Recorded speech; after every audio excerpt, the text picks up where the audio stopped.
Hi friends, 10th standard அழகு தேர்வு, அதாவது சாப்டர் 1ல் லாஸ்ட் எக்ஸசைஸ் அழகு தேர்வு ஃபோர்த்து சம் பார்க்க போகிறோம்.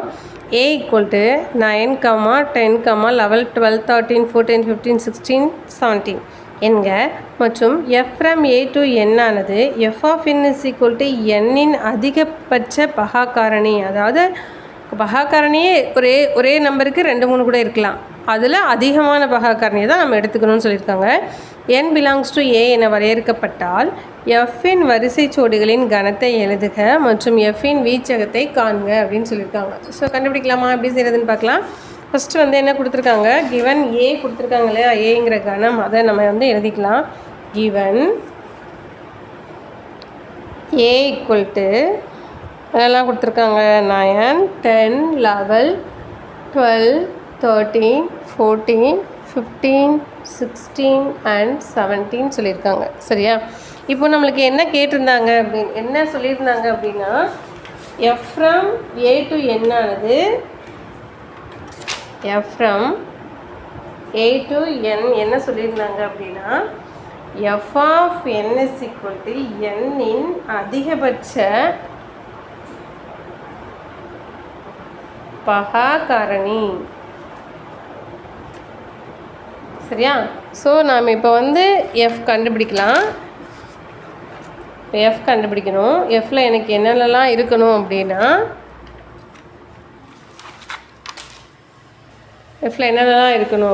ஃபஸ்ட்டு 9 சொல்லியிருந்தாங்க. இப்போ 9ஓட காரணியெல்லாம் கண்டுபிடிங்க. சரியா, 9ஓட காரணிகள்லாம் உங்களுக்கு என்ன கிடைக்கும், அதிகபட்ச பகாக்காரணி. இப்போ காரணினா 1, அப்புறம் 3 சொல்லலாம். இதில் பகாக்காரணின்னு வரும்போது நம்மளுக்கு 3ங்கிறது மட்டும்தான் வரும், ஏன்னா 1ங்கிறது காரணியே கிடையாது, பகாக்காரணி கிடையாது, பகாயன் கிடையாது. சரியா, நெக்ஸ்ட் நம்பர் 10 சொல்லியிருக்காங்க. இப்போ 10 எந்த நம்பரெல்லாம் வகுப்படும் அப்படின்னா 1, 2, 5. இதில் 2ம் 5ம் பகாயன் தான், அதில் அதிகபட்ச பகாக்காரணின்னு பார்க்கும்போது நம்மளுக்கு 5ங்கிறது தான் வரும். அதே மாதிரி 11 எடுத்துக்கிட்டிங்கன்னா அதுவே ஒரு பகாயன் தான். ஸோ 11ஆல் மட்டும்தான் அது என்ன ஆகும், டிவைட் ஆகும்.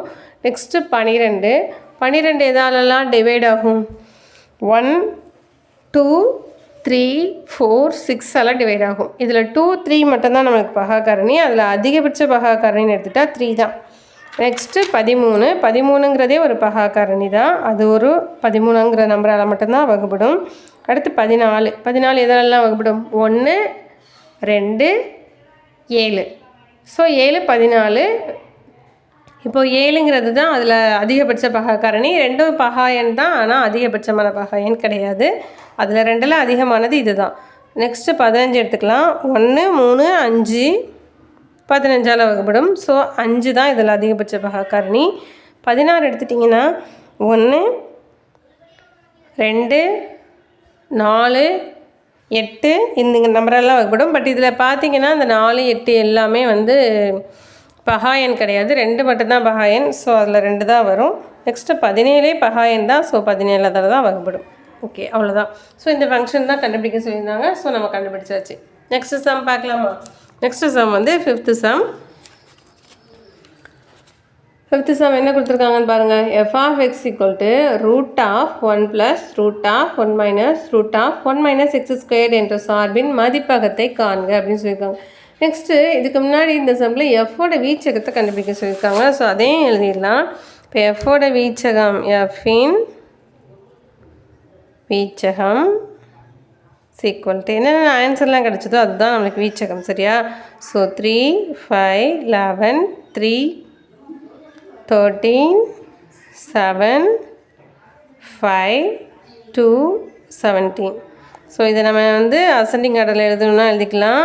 2, 3, 5 திரும்ப அதே இது எழுதியிருக்கோம் பார்த்தீங்களா, அது இல்லாமல் ஒரே டைமாக நம்ம எழுதிக்கலாம். ஃபஸ்ட்டு 2 வரும், அப்புறமா 3, அப்புறமா 5, அப்புறமா 7, 11, 13, 17. ஸோ இங்கே 2 டைம் வர்றது கூட நீங்கள் கேன்சல் பண்ணிக்கலாம். இங்கே 5 ஒரு டைம் எழுதிக்கலாம், 3யும் ஒரு டைம் எழுதிக்கலாம். ஓகே, 5, 7 அவ்வளோதான் இதோட வீச்சகம். இப்போ 5th சம்மில் நம்மளுக்கு என்ன சொல்லியிருந்தாங்க, ரூட் ஆஃப் அப்படின்னு சொல்லிட்டு ஒரு வேல்யூ கொடுத்துருந்தாங்களா. ஸோ என்ன கொடுத்துருந்தாங்க அப்படின்னு பார்க்கலாம். given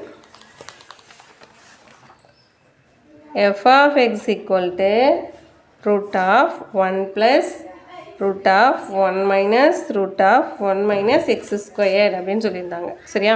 ஸோ இது எல்லாத்துக்குமே ரூட் கொடுத்துருக்கிறதுனால இதோட வேல்யூ நம்மளுக்கு எப்படி கிடைக்கலாம் அப்படின்னா, ஒன்று பாசிட்டிவாக இருக்கலாம், ஆர் ஜீரோவாக இருக்கலாம். நெகட்டிவ் வேல்யூ எனக்கு என்ன செய்யக்கூடாது, வரக்கூடாது. ஸோ இதோட வேல்யூஸ் வந்து பாசிட்டிவ் ஆர் ஜீரோ. இந்த ரெண்டு வேல்யூவில் ஏதாவது ஒரு வேல்யூ நம்மளுக்கு கிடைக்கலாம். ஓகேவா? ஸோ என்னென்ன வேல்யூஸ் கிடைக்கும் அப்படின்னு பார்க்கலாம். ஸோ இப்போ இந்த எக்ஸ் இருக்கு இல்லையா, அந்த எக்ஸுக்கு நம்ம வேல்யூ சப்ஸ்டியூட் பண்ணி பார்க்கலாம். எக்ஸுக்கு வந்து நான் -1 சப்ஸ்டியூட் பண்ணினா 1 minus 1 the whole square அப்படின்னா 1 minus 1. அப்போ ஆன்சர் எனக்கு என்ன வரும், 0ன்னு வந்துடும். நெக்ஸ்ட்டு 1 minus 0 சப்ஸ்டியூட் பண்ணலாம். அப்போ 1ன்னு வந்துடும். அப்போ ரூட்டோட 1 போட்டாலும் நீங்கள் ரூட்டே இதில் ஃபைண்ட் அவுட் பண்ணாலுமே உங்களுக்கு ஆன்சர் வந்து 0 தான். ஓகேவா? இங்கே வந்து 1 கிடைக்கும். நெக்ஸ்ட்டு 1 சப்ஸ்டியூட் பண்ணிங்க அப்படின்னா 1 minus 1 ஸ்கொயர்னாலும் 1 minus 1 எனக்கு 0 தான். ஸோ ஆன்சர் எனக்கு என்ன கிடைக்கும், 0 0 1ன்னு கிடைக்குது. இப்போ எனக்கு வந்து நான் 2 சப்ஸ்டியூட் பண்ணி பார்க்குறேன். அப்போ எனக்கு என்ன கிடைக்குன்னா 1 minus 2 ஸ்கொயர்னா 4 ஆயிருமா. ஸோ ரூட் ஆஃப் எனக்கு -3ன்னு ஆன்சர் வரும். ஸோ ரூட்டுக்குள்ளே வேல்யூஸ் வந்து எனக்கு -3 இந்த மாதிரி வரக்கூடாது. அதே மாதிரி நீங்கள் -2 சப்ஸ்டியூட் பண்ணாலும் இதே சேம் வேல்யூ தான் எனக்கு கிடைக்கும். எனக்கு என்ன கேட்டிருந்தாங்க, ஸோ ஆர்வின் மதிப்பகத்தை காண்கன்னு கேட்டிருக்காங்க. ஸோ மதிப்பகம் ஈக்குவல் டு மதிப்பகம்னா எக்ஸுக்கு நம்ம என்னென்ன வேல்யூ சப்ஸ்டியூட் பண்ணுறோமோ அதான் மதிப்பகம். -1 சப்ஸ்டியூட் பண்ணலாம், 0 சப்ஸ்டியூட் பண்ணலாம், ஆர் +1 சப்ஸ்டியூட் பண்ணலாம். இந்த 3 வேல்யூஸ் தான் என்னால் சப்ஸ்டியூட் பண்ண முடியும். ஏன்னா அந்த 3 வேல்யூஸ் சப்ஸ்டியூட் பண்ணும்போது தான் எனக்கு இதோட ஆன்சர் என்ன கிடைக்குது, 0 1 0 அப்படிங்கிற வேல்யூ கிடைக்குது. நெகட்டிவ் நம்பர் கிடைக்காம வருது. ஸோ பாசிட்டிவாகவும் 0வாகவும் எனக்கு ஆன்சர் கிடைக்குது. ஸோ இதுதான் ஆன்சர். ஓகேவா? ஓகே, இந்த 2 சம்மும் உங்களுக்கு தெளிவாக புரிஞ்சிருக்கும் அப்படின்னு நான் நம்புகிறேன். வீடியோ பிடிச்சிருந்தது அப்படின்னா லைக் பண்ணுங்கள், ஷேர் பண்ணுங்கள். Okay friends, thank you.